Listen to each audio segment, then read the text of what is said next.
Hello everybody, Miss Cole here. Okay, today I'm going to show you a project which I have set up for my class to complete over the next 2 weeks whilst at home. And I have a few children in my class coming in on the 1st of June, so we're going to be doing this together. So this project is called the British Bird Project, and with it comes a little booklet which I will upload on my TED shop for you to download. Okay, so it starts with a nice front cover, some paintings of some British birds which I've included. Goldfinches are one of my favourites, so I've included those there.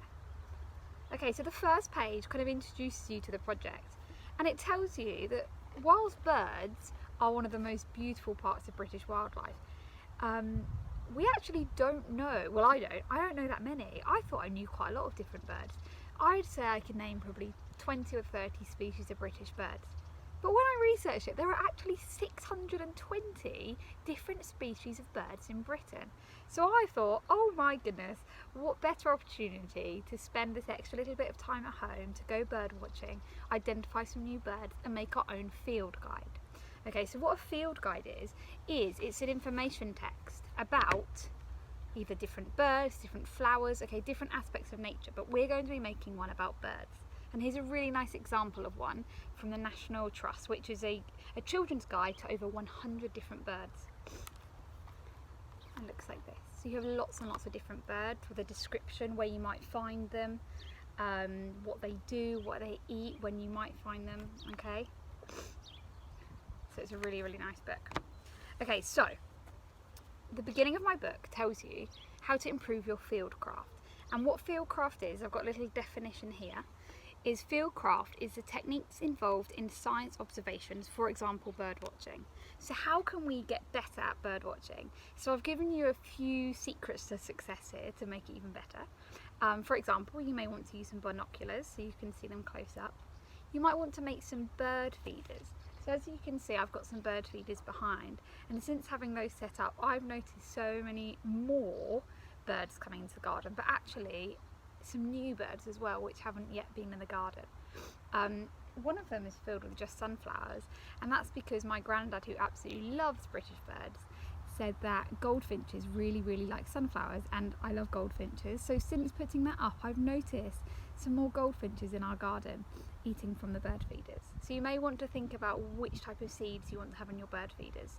Okay, so there's quite a few different steps of success on that page about how you can improve your fieldcraft. We then go on to taking field notes. Okay, so field notes are basically when we go bird watching, we're going to take a notebook out with us or a clipboard with paper, whatever you wish, to take notes, draw sketches, make notes about what we've seen to help us learn more about these birds. Okay, so I've said you may decide to write what time you sighted the birds, what birds you thought they were, the size of the bird, the shape of the birds. You may look for footprints. You may decide to sketch or paint the birds that you see as well. Okay, and then these notes and sketches will then be used alongside your own research to create your own field guide. So on this page you can see that I've included lots of examples of how you may decide to take your field notes. Okay, so once you've spent a good amount of time taking field notes, and you may decide to do this on a range of different days and different weathers, different times of the day. You may find birds are more active in the mornings than they are in the evenings. You'll have to find out. So it's up to you how many times you go and do this, but obviously the more the better, because the more range of birds you're going to see. Also with the children, I'll be doing this in my class. We'll be doing this in the village that our school's at. We'll be looking at a few different areas as well. So whilst we go on the school playing field, we may also decide to go into a field of barley or to the graveyard, different places where different birds are probably found nesting. So you may want to change the scenery as well, as much as you can. Okay, so once you've got a good amount of field notes and you're happy that you've identified lots and lots of birds and you've had a great time, you then may want to spend a bit of time researching a little bit more. So some of those notes you've made, you might not yet know which bird it was you identified, but with your notes and your images you can then research this. So you could either use some field guides that have already been made, and these two are really good ones you could use. You may choose to use the internet, or you may choose to speak to somebody who in your family or over the phone, a friend that knows birds really well. I'm always ringing my granddad saying, I've seen this bird in the garden, it looks like this, and he'll be able to tell me which one it is. So you may have someone in your family that loves birds just as much as my granddad does, that you'll be able to do that with. Okay, so once you've got all your field notes, you'll be ready to make your field guide. Okay, so a field guide, I've put a definition here again, is a book for the identification of animals, birds, flowers, or other things in their natural environment. And obviously we're going to be making one about birds.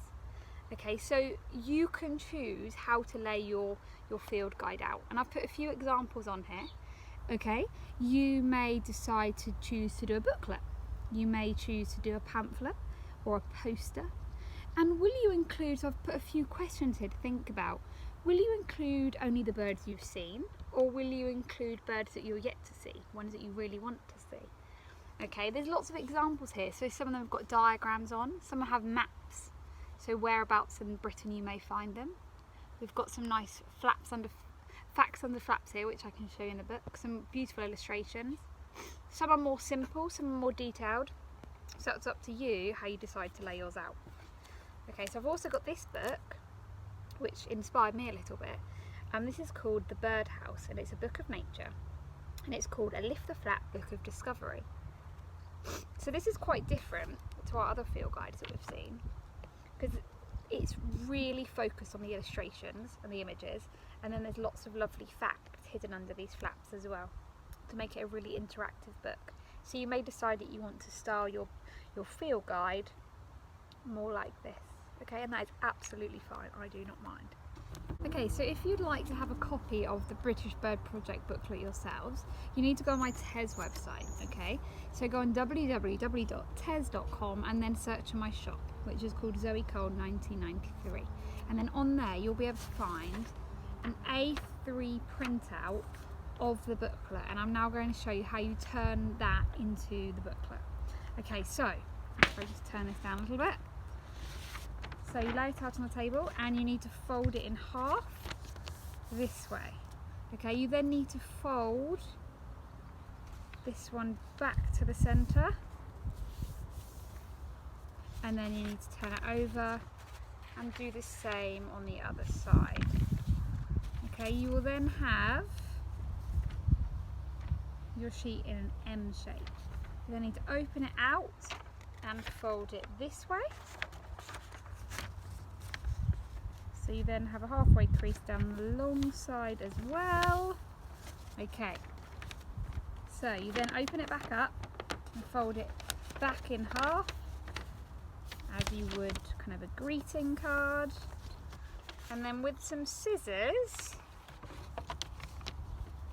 a bit windy out here, with some scissors you need to cut down the centre up to there. Okay, so you then got a cut there. Okay, so you've then got to fold it back this way and you push it together like so, and it will form, fold it all together, it will form your very own booklet, just on that sheet of A3. I hope you're just excited to start this project as I am. Okay, enjoy, go and get those bird feeders out, get those binoculars, and get outside and start bird watching. Enjoy and stay safe. Bye bye.